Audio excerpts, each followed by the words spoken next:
Friends आज आप देख सकते हैं ये जो है ये फूल गोभी की पत्तियां हैं और इसके स्टेम्स से आप देख सकते हैं। यूजुअली हम लोग क्या करते हैं, सिर्फ फूल गोभी की सब्ज़ी बनाते हैं या उसे फ्राई बनाते हैं और बाकी ये सब फेंक देते हैं। लेकिन फ्रेंड्स आज मैं आपको बताऊंगी इन इसकी बहुत अच्छी टेस्टी रेसिपी आप सब्ज़ी बना सकते हैं।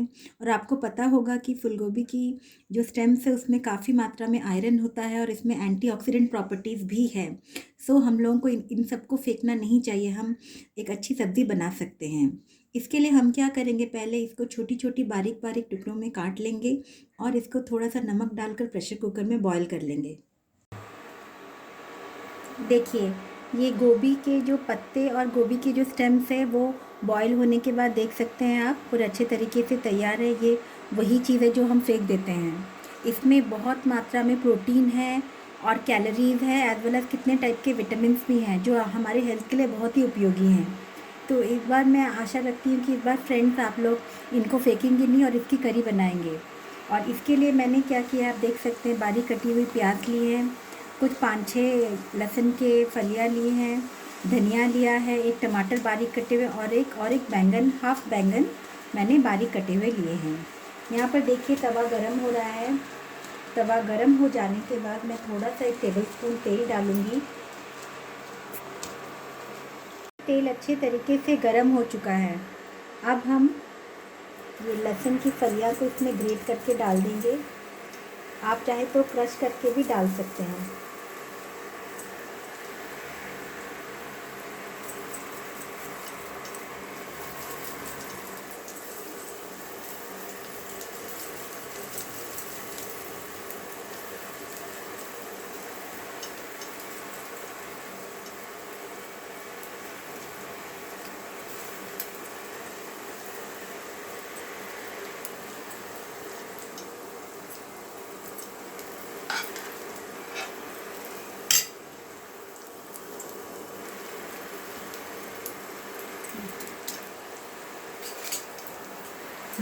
अब देखिए लहसुन थोड़ा सा फ्राई हो गया है। अब आप डालेंगे ये बारीक कटी हुई प्याज।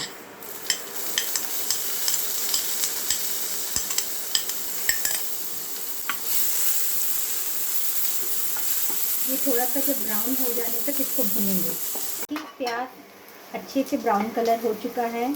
अब इसमें कटे हुए बैंगन को आप डाल दीजिए अच्छे तरीके से। इसको अच्छे तरीके से फ्राई होने दीजिए।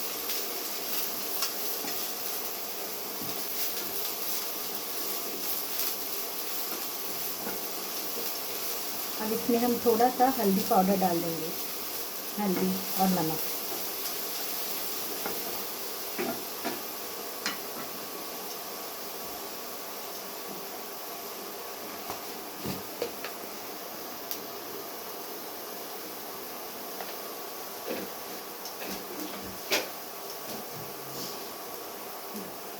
इसको मिला दी। नमक हम थोड़े लेट से डालेंगे।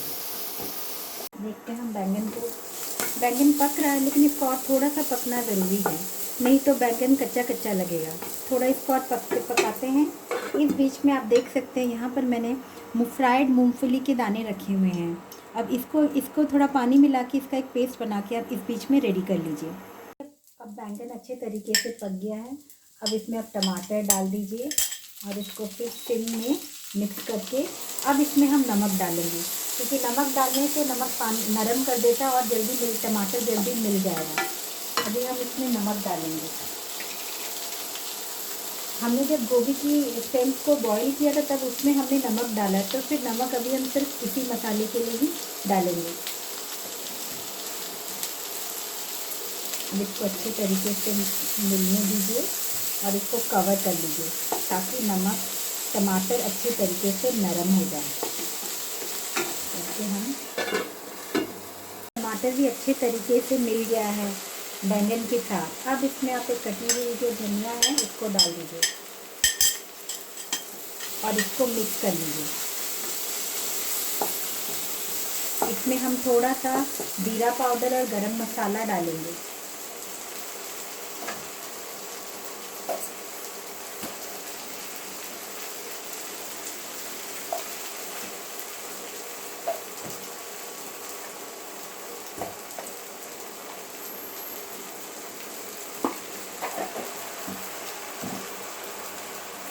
इसको थोड़ा मिक्स कर लीजिए। थोड़ा सा मसाले को 1 मिनट के लिए पक लेने दीजिए। देख सकते हैं कितना अच्छा मसाला तैयार है। अब इसमें आप डालिए इसको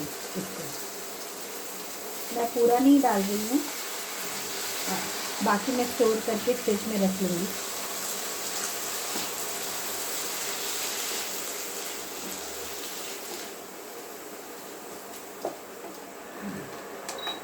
थोड़ा आंच मैंने बढ़ा लिया है। इसको मसाले में अच्छे तरीके से मिल जाने दीजिए। अब इसे थोड़ा 5 मिनट तक ऐसे ही छोड़ दीजिए। आप देख सकते हैं कितने अच्छे तरीके से वो ये गोभी की स्टेम्स वगैरह मिल चुकी हैं। कोई बोल भी नहीं सकता भी ये उसी स्टेम से हमने ये सब्ज़ी बनाई है, और खाने में बहुत ही डिलीशियस रहती हैं। लास्ट में आप इसको डालिए। ये जो पेस्ट है आप देख सकते हैं, ये मूंगफली का पेस्ट है। और इसको हम अब इसमें डालेंगे और इसको अच्छे तरीके से इसमें मिला लेंगे। इससे इसका टेस्ट इतना अच्छा आता है। जो थोड़ा सा खारापन रहता है इससे थोड़ा स्वीटनेस आ जाता है, जो कि ये बहुत ही ज़रूरी है। इस स्टेप को कभी भी प्लीज़ स्किप मत करिएगा, यही टेस्ट लाती है। देखिए अब 1 मिनट के लिए सिर्फ चलाइए। ये डिलीशियस बहुत ही यमी है। एक बार आप खाएंगे तो इसको कभी भी नहीं फेंकेंगे, और हर दिन इसको बनाएंगे। इसको आप चावल के साथ भी खा सकते हैं, रोटी के साथ भी खा सकते हैं। देखिए थोड़ा पक जाने के बाद हम इसे एक बर्तन में निकाल लेंगे। देखिए फ्रेंड्स, ये आपकी गोभी के स्टेम्स की सब्ज़ी तैयार। आप देख सकते हैं कितना डिलीशियस दिख रहा है, और खाने में भी ये बहुत टेस्टी होता है और फुल ऑफ न्यूट्रिशन। आप लोग ज़रूर खाइए, अपने परिवार में भी सभी को खिलाइए। अगर आपको मेरा ये चैनल अच्छा लगे तो प्लीज़ सब्सक्राइब करिए, शेयर करिए और लाइक करिए।